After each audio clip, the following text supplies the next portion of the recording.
सरकारी कर्मचारियों को हेमंत सरकार की बड़ी सौगात। विशेष परिस्थिति में ले सकेंगे 1 महीने की एडवांस सैलरी, कोई ब्याज नहीं देना होगा।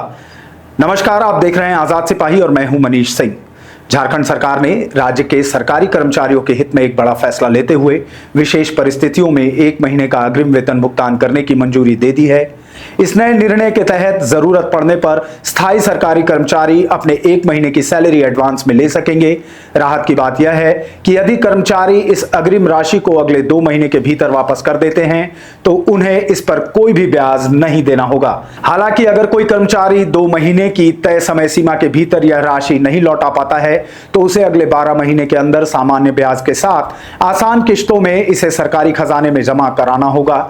सरकार के इस कदम का झारखंड राज्य कर्मचारी महासंघ ने पुरजोर स्वागत किया है। महासंघ के उपाध्यक्ष मृत्युंजय कुमार झा ने इस फैसले पर अपनी प्रतिक्रिया देते हुए कहा कि संगठन द्वारा यह मांग काफी लंबे समय से की जा रही थी, जिसे पूरा करके सरकार ने कर्मचारियों के हित में एक सराहनीय कदम उठाया है।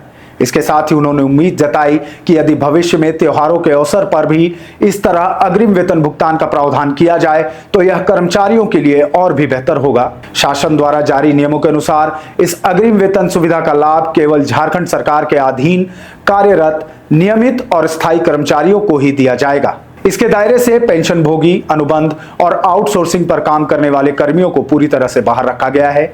इसके अलावा योजना में यह भी प्रावधान किया गया है कि कोई भी कर्मचारी दूसरी बार एडवांस सैलरी के लिए तभी आवेदन कर सकेगा जब उसने पहली बार ली गई अग्रिम राशि का पूर्ण रूप से भुगतान कर दिया हो। आंकड़ों के नजरिए से देखा जाए तो झारखंड के विभिन्न सरकारी विभागों में कुल स्वीकृत पदों की संख्या करीब 5.33 लाख है, जिसके मुकाबले वर्तमान में लगभग 1.83 लाख नियमित सरकारी कर्मचारी अपनी सेवाएं दे रहे हैं।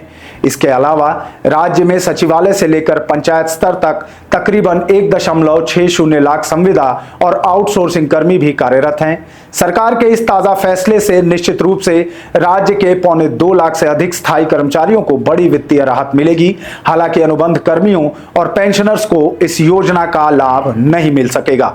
इस खबर में बस इतना ही। आगे की और भी खबरों को जानने के लिए देखते रहिए आजाद सिपाही। धन्यवाद।